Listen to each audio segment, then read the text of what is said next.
Colette, 1873-1954.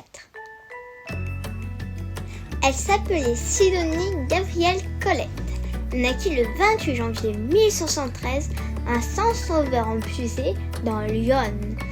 Colette était une écrivaine française, mais aussi une journaliste, une comédienne, une actrice et une mime. Elle était la dernière de 4 enfants. Lorsqu'elle devint veuve, sa mère, Sidonie Landois, Sido, se remaria au capitaine Jules-Joseph Colette, qui était le père de Colette. Sido était féministe.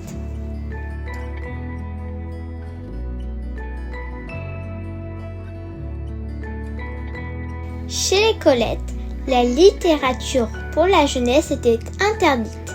Très jeune, Colette lisait les grands classiques.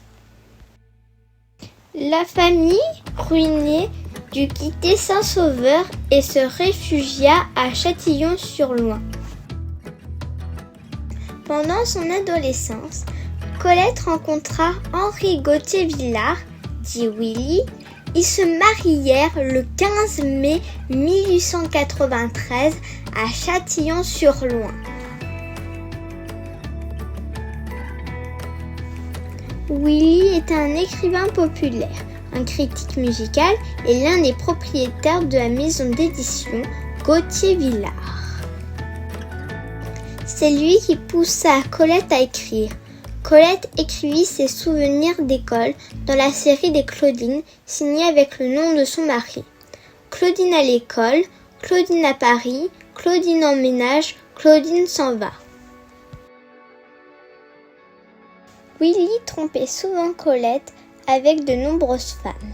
Colette, en colère, publia sous le nom de Colette Willy, dialogue de bêtes qui parlait de ses animaux de compagnie. Colette aimait beaucoup les animaux. Les époux se séparèrent et Colette finit la série en écrivant La retraite sentimentale qu'elle signa de son nom. La maison de Claudine est un récit autobiographique qui ne fait pas partie de ce cycle. Colette fit carrière au music-hall soutenu par le mime et comédien Georges Vague. Elle présenta des pantomimes orientales, par exemple Rêve d'Égypte au Moulin Rouge. Elle présenta des spectacles au Bataclan, au Théâtre Marigny, au Moulin Rouge ou en province.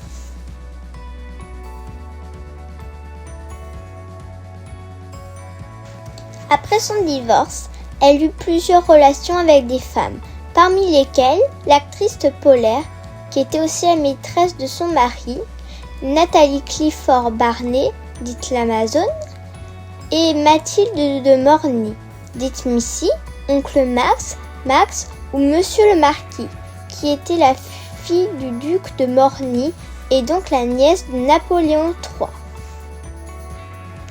Elle fut très proche du diplomate Philippe Berthelot et elle fit partie de ses protégés avec, par exemple, le diplomate et écrivain Jean Giraudoux ou le poète Paul Claudel.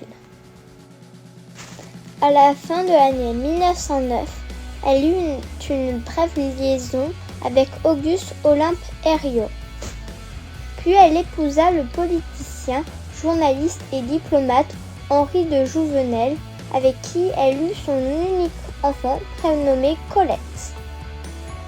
Colette fut aussi la directrice du journal quotidien Le Matin. En 1919, elle embaucha la poétesse Hélène Picard qui devint son amie. Elle présida le jury du prix littéraire de la Renaissance dès sa 2e année. Ce prix avait été créé par Henri Lapose en 1921 et a disparu en 1938. Au début de l'année 1925, alors qu'elle accompagnait son amie actrice Marguerite Moreno, elle rencontra son futur 3e mari, l'écrivain, journaliste et homme d'affaires Maurice Goudequette. En 1930, elle écrivit Sido en hommage à sa mère. En 1932, Colette avait besoin d'argent. Elle ouvrit donc rue Miromesnil, dans le 8e arrondissement à Paris, un institut de beauté qui ferma rapidement car elle ne reçut pas beaucoup de succès. Pendant l'occupation, elle passa quelques jours chez sa fille Colette Renée de Jouvenel dans le village de Curemonte en Corrèze. Puis elle partit à Paris accompagnée de Maurice Goudequette qu'elle avait sauvé de la Gestapo, une police politique fondée en Prusse par l'homme politique, militaire nazi et criminel Hermann Göring, qui s'était empoisonné à la fin de la guerre pour éviter la pendaison. Colette et Maurice restèrent ensemble jusqu'à la fin de la guerre dans l'appartement de Colette au Palais Royal sur la rue de Beaujolais dans le 1er arrondissement de Paris. Elle continua d'écrire à sa fenêtre dans son lit radeau offert par Winaretta Singer, princesse de Polignac, dite Winnie. Elle fut élue à l'unanimité en 1945 à l'Académie Goncourt, un cénacle littéraire créé en 1900 qui suit le désir du testament holographe d'Edmond de Goncourt déposé le 7 mai 1892.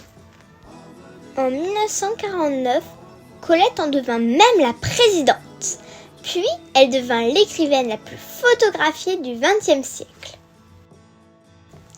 Les 15 volumes des œuvres complètes de Colette, rassemblées par Maurice Goudequette, furent publiés par la maison d'édition Le Fleuron. La guerre finie, Colette écrivit pour les magazines Marie-Claire et Elle. En 1952, la productrice, réalisatrice, scénariste, monteuse et cinéaste Marie-Annick Bellon, dite Yannick Bellon, lui donna pour le documentaire Colette son propre rôle. En 1953, Colette reçut la Légion d'honneur.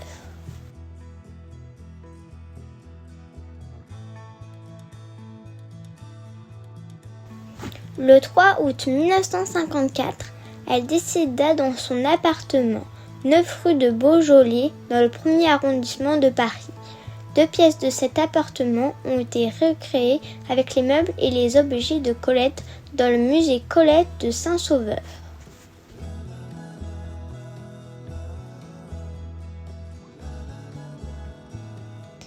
À cause de sa mauvaise réputation, l'Église catholique refusa de lui accorder un enterrement religieux. Mais elle fut la 2e femme à avoir des obsèques nationales après l'actrice Sarah Bernard. Elle est enterrée au cimetière du Père-Lachaise et sa fille fut inhumée à ses côtés.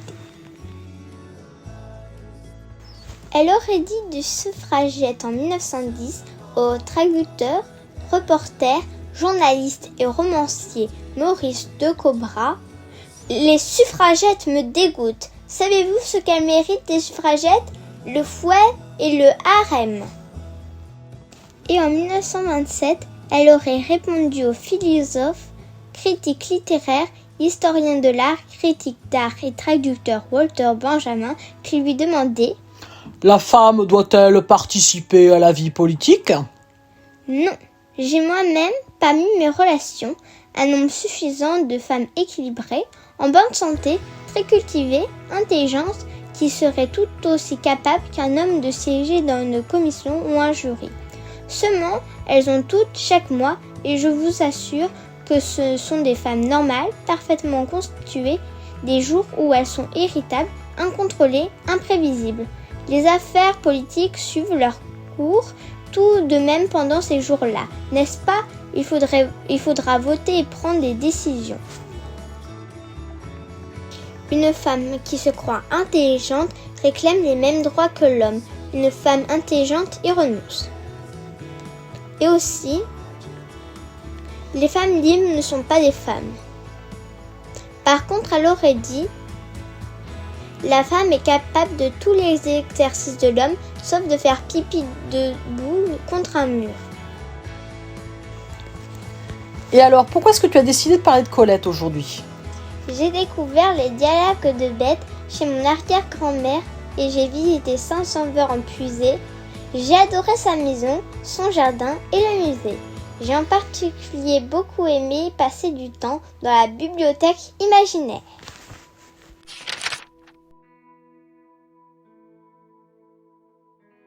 Tous confinés